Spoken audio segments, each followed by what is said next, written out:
This is Capturing Light, episode 152 with Julia Swain. Welcome to Capturing Light, a director of photographers podcast, spotlighting cinematography tips, tools, and techniques, inspiring and educating filmmakers like you so you can illuminate your vision. And now, your host, Les Gaddis.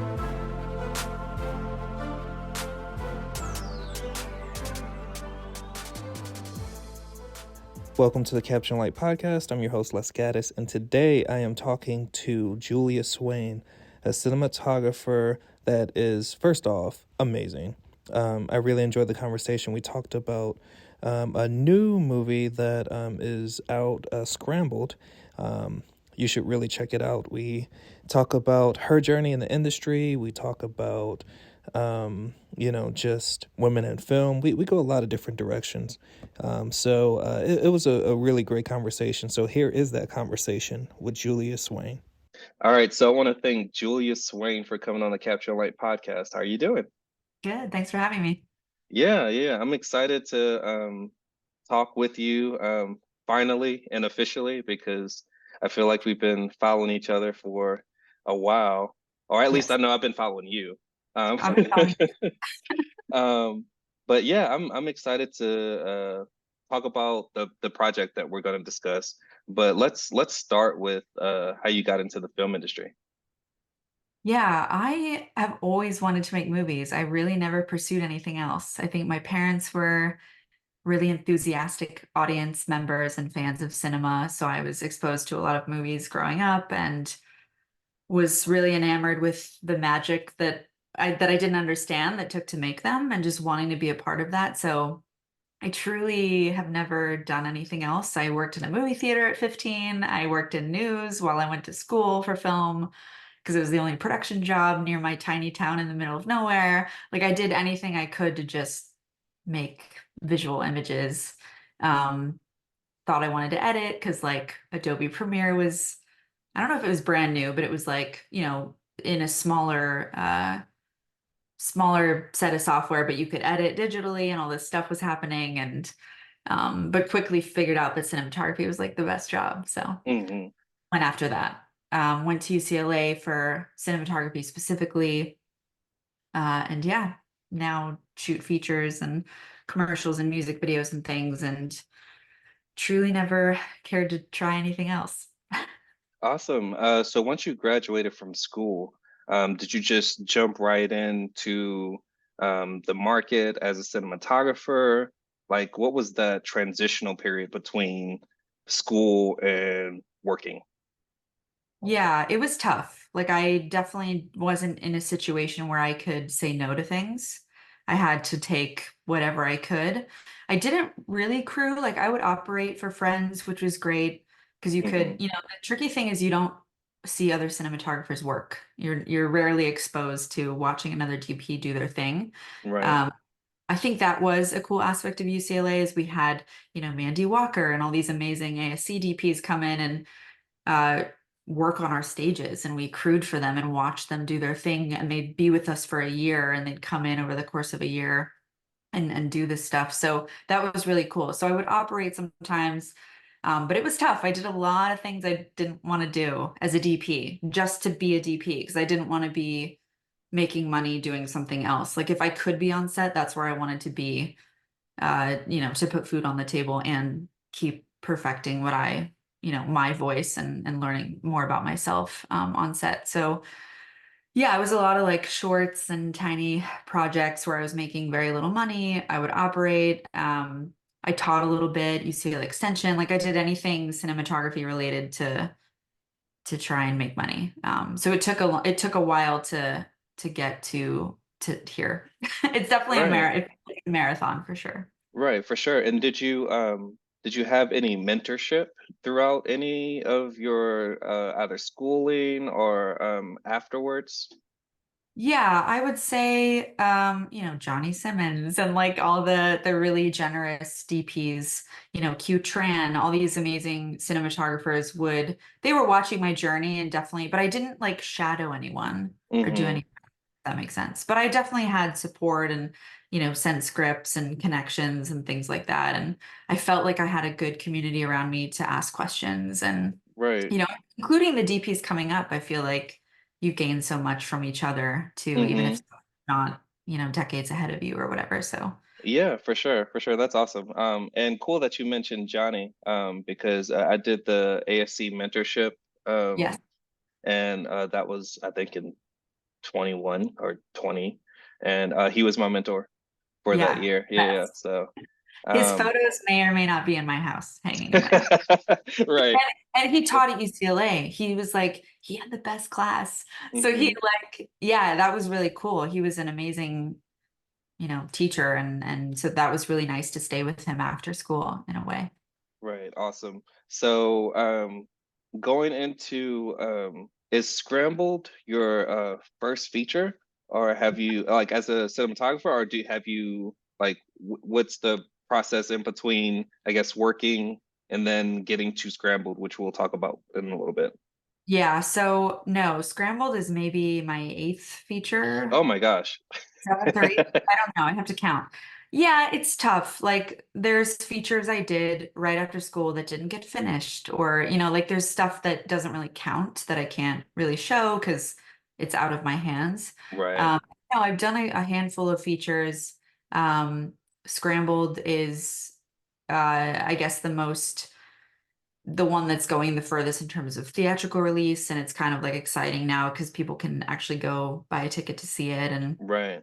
And a movie, The Wrath of Becky, last year that went to theaters, that was also exciting. So yeah, I've done a handful of stuff, and I feel really lucky because I've done different genres. Like I'm definitely Hmm. not pulled into comedy. I've done a lot of horror. I've done a lot of genre stuff. So yeah. Right. Awesome. So, as far as getting brought on to Scrambled, like how did that whole process of you actually hearing about the project or, taking the project on? Yeah, so the producers sent me the script. I believe Leah heard about me from a friend of a friend. And so Leah had been interviewing people and I got sent the script, loved the script so much. I knew she was going to star in it and direct it. So then I met with her. And I think I want to say this too. I think it takes a really talented person to do all three of those things, like star, Hmm. direct, and write and do them really well and come out with a really cohesive piece. And I think after our meeting, I was like, she can do this. Hmm. It would have, I knew that it would be an honor to do it with her if I did get to do it with her. And I didn't take for granted, like, I was going to be trusted with something very personal. Like it was her baby. She was starring in it for a reason because she really cared about it and it was her story. So I knew that going into, and so we hit it off and then we did it. And I had a director who was in every single scene of, of the movie. Oh, well, I'm sure that's fun and it has its probably its own set of challenges. Totally. But yeah, she was so, and the other thing too about Leah is she knew what she wanted. Obviously it was like we had 21 days to make this movie, Hmm. one pickup, 20 principal. There, as with any movie, there's a lot of scenes that aren't in the movie. So we accomplished even more than the amazing scope that the movie is. Because I feel like at this level too, like sometimes a script can be really contained because you only have so much time and so many resources. Scrambled's not. There's like such a healthy amount of locations and there's a big cast. And so it feels really special because it feels like bigger, and it's like so diverse in its locations and everything. So that was really cool. So not only was Leah specific and knew what she wanted, knew her script so well, but then she also left room for collaboration. Like I felt Hmm. like I had a voice. I had a voice, I had a say, I could pitch ideas and elevate things even more. Like she was welcoming of all her department heads to like, bring their all to this and be invested in as opposed to me just showing up and kind of pointing the camera for her. You know what I Right. mean? She was like very aware that she was surrounding herself with artists who really cared and allowed us to collaborate and be a part of it on a really deep level, which I really Right. appreciate. That's Yeah. awesome. So from a like a prep standpoint, how much time did you have to prep the film? I want to say maybe 3 weeks. Mm-hmm. Yeah, and then COVID was spiking during our prep. So I think we got blessed with another week in a way because we couldn't start right away because of Mm-hmm. COVID. Okay. So we punted like the last week onto or the first week onto the end of the shoot. So Mm-hmm. in a way we got a little more time to think about things and stuff. And yeah, so it was fast. It was fast. Cool. So like what did you settle on, like camera package wise, lens wise? We did, so this was another fun part is having Leah, I got to like take her to a lens test and just put Yeah. her on the camera, like see her in front of the lens and like feel different formats. So we did mini LF, K35s, and we did 2:1 because it felt like the whole thing too, when the producer sent me the script was they wanted something, it felt like they wanted something between a really high key comedy and then like a Juno, you Mm-hmm. know, more Right. organic and like indie feeling. So that's what we wanted to do. 2:1, I felt like was a good kind of in between, long anamorphic felt weird to me. So yeah, we did what we felt like was right for this, where, it's a hilarious script, but it's also like so emotional and everybody cries. So it's like trying to find something that was the K35 felt super organic and softer than something super clean, so that was Mm-hmm. we settled on. Right. So like how do you balance the look um of something that if someone were to read the script or think, okay, this is like a traditional comedy, that might be like super high key.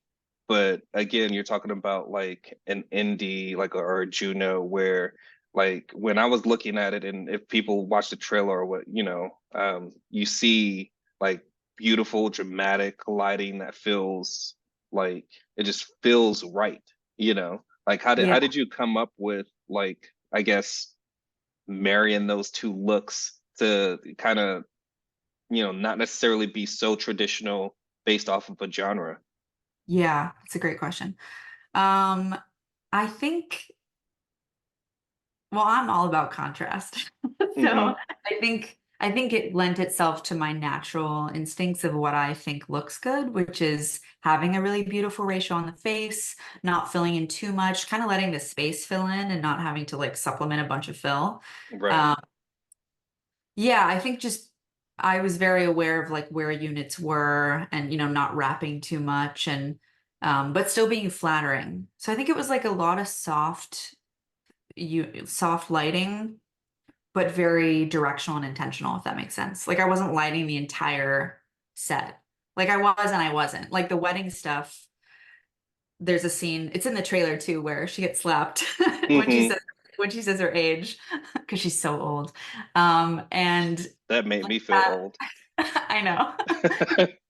The point is she's not that old, but Right. gets so shamed for it.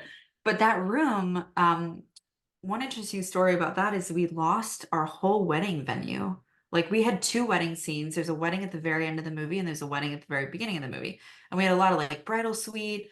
There's a scene where, the bridal party's lined up before the reception. There's a two kind of reception rooms in the movie. So we Hmm. had we had this location that served all of those things and we lost it during the shoot. So we had to go scout a new one. And the reception room where she's sitting at that table is quite like Holiday Inn conference room vibes, like very like tan and bland. It's very like so we had to spice it up. So something like that is like you're lighting the whole thing, right? There's colored units along the wall, there's Right, movers, all these things, but you're not lighting up the whole thing. You know what I mean? You're like letting right, it became very much about like where are the shadows and how much do we see, but it's still like lit and it feels maybe fancier than the room lent itself to right. us.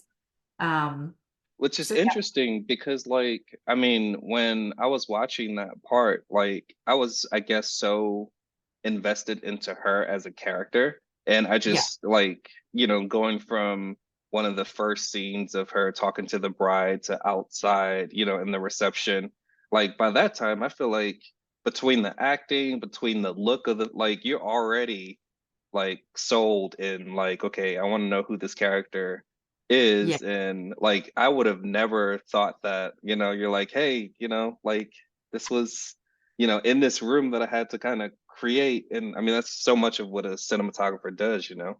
Yeah, hopefully you're feeling like you're just sitting at the table with them and you're not even aware of what all the work we've done around the Right. table, you know what I mean?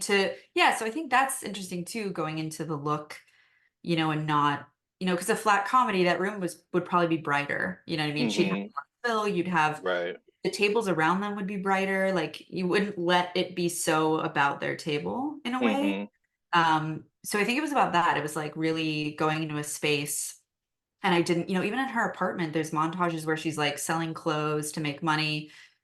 There's not really lights on. Like there's light streaming through the window and then she's keyed. Hmm. That's it. Because, because it's like it's really freeing when you don't have to create a flat look, because it's almost more fun and more interesting because it's less, you're doing less and it's more about what's important, which is, you know what I mean? Like you're just setting a really beautiful key, you're letting the location be what it is. Maybe you're enhancing it a little bit, but that's all you're doing, you Right. know? Yeah. Yeah, for sure. So did you have any filtration that you used, or was it basically just the LF, or you said it was the mini LF or just the Yeah. mini? ELF. Okay. And just with the 35, the K35s. And no filtration. Mm-hmm. Yeah. So yeah, I think that glass really lent itself to like skin and everything. Like everybody looks really, really pretty without having to Mm-hmm. like, do any extra softening or anything like that. So Right. Okay. yeah.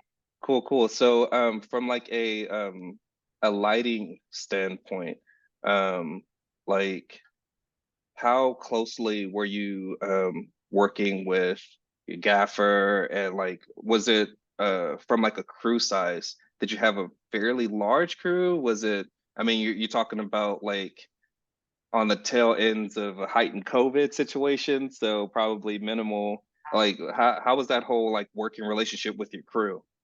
Yeah. So G&E is very important to me. Like the humans in G&E and the amount of bodies I can push for in G&E. Mm-hmm. Because when you have to move so fast, I have no choice. I have to leapfrog. I have to be lighting the other room while I'm shooting this room, like to be able to do it at the quality that I want to do it. I'm gonna have to get ahead so I can do everything I want to do. So yeah, I want to say I think originally it was like key plus one and a swing, Mm-hmm. and we turned it into key plus two. Mm-hmm. So it was like six G&E folks. But that, I don't know, like again, you have to be on this schedule and size, you have to be so specific. So if I need a dolly one day, can I, or are there days where I don't need key plus two? Can I get away with less? Are we more contained and we're not going to Right. be changing so much? So it was that game of like, I really had to know my schedule. I really had to know scene order. And yeah, I think I worked really closely with Tom, my gaffer. He's my secret weapon. Mm-hmm. He's a huge reason why this movie looks as good as it looks, in my opinion. And yeah, so we do like rough diagrams for like the tougher scenes, like the wedding stuff where there's a ton of units and just like throwing ideas out. But he's really proactive and has a lot of ideas. Mm-hmm. Like he built an entire Max Menace arm with like tons of asteras above the dance floor, because there's a scene where she does a drug and and then it cuts and Mm-hmm. she's on the dance floor like breaking it down. So it's like, we wanted to go crazy with the lighting because she's like, obviously very high or whatever. But yeah, he went above and beyond, and Ali, my key grip, killed it. One of my hardest scene was, there's a scene at like a wedding party and it's all Mm-hmm. outside, and I think it was like 9 pages of dialogue, and I had one day to do it. And she, Nellie, Leah's character, moves through different people and like walks to different areas of this garden. So I'm looking every single direction and the sun is literally going over this backyard. Right. So that was like that was so hard. So Allie and I had to be like, how do we shape this? How do we control this? So yeah, Jeannie was a huge, amazing part of this movie. And they went above Nice. and beyond. Yeah. That's awesome. So from a shooting standpoint, were you operating? Did you have a camera operator?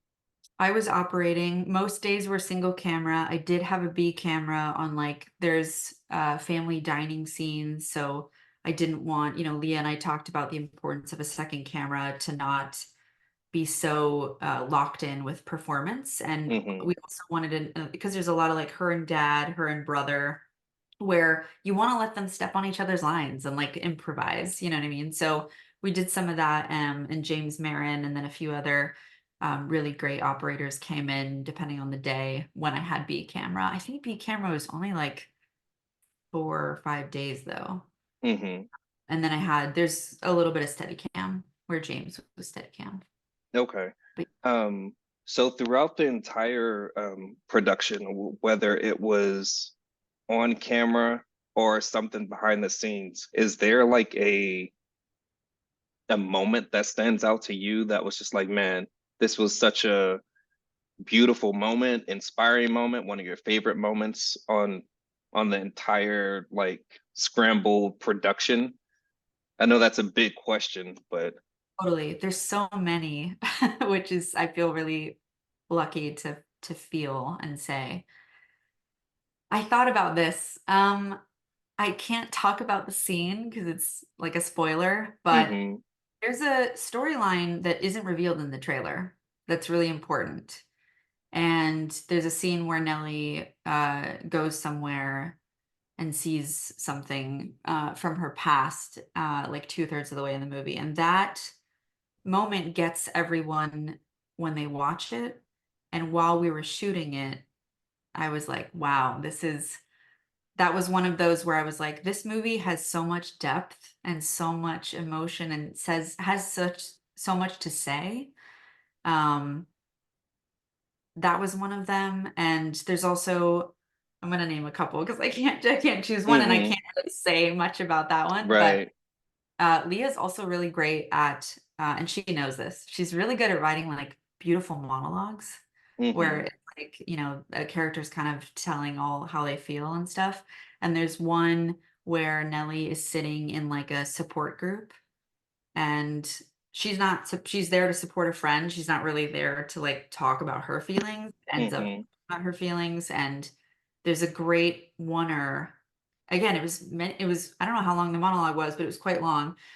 So we went super slow dolly all the way into an ECU from like a wide of the whole group. And it was just, mm-hmm, I don't know, I felt so much behind the camera on this movie. To the point of like in the comedy, I was like trying not to sabotage scenes with my laughter. So right.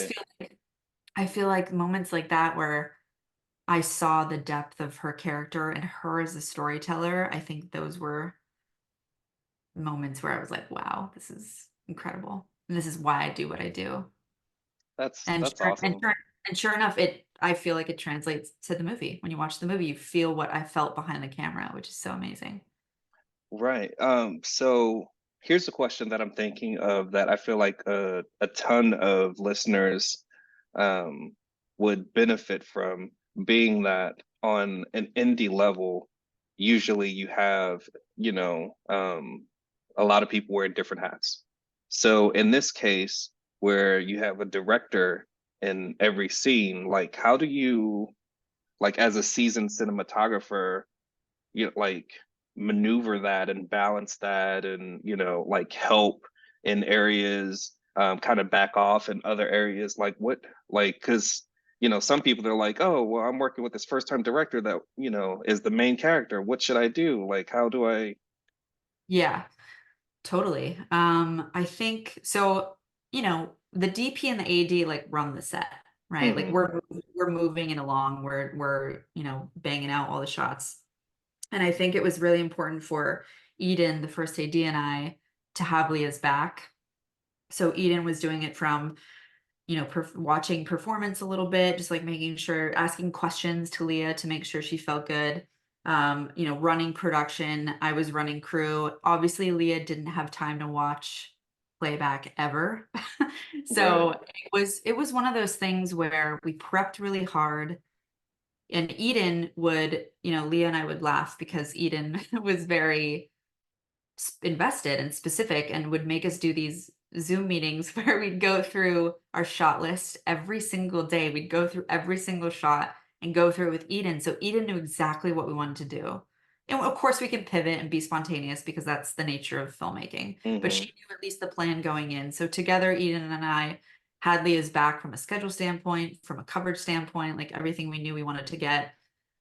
And then I think it comes down to the bond between you and the director. Like we would cut, Leah would know she got it performance wise. And then if I knew we got it technically, we're good, move on. Like we got it. Right. So we would look at each other and know that we got it from both of those aspects. And what was really cool about having Leah in front of the camera too was there's a lot of scenes where it's just her. And, I love operating on movies I'm shooting. So that intimacy, like we'd be in a bathroom and I could be like, do that again. What about like, can you paint that finger with the nail polish? Or like I'd say things and she'd just do it and we could fly Mm-hmm. through things. And again, I think it comes down to that kind of nurturing collaboration aspect where Leah was so open to our ideas.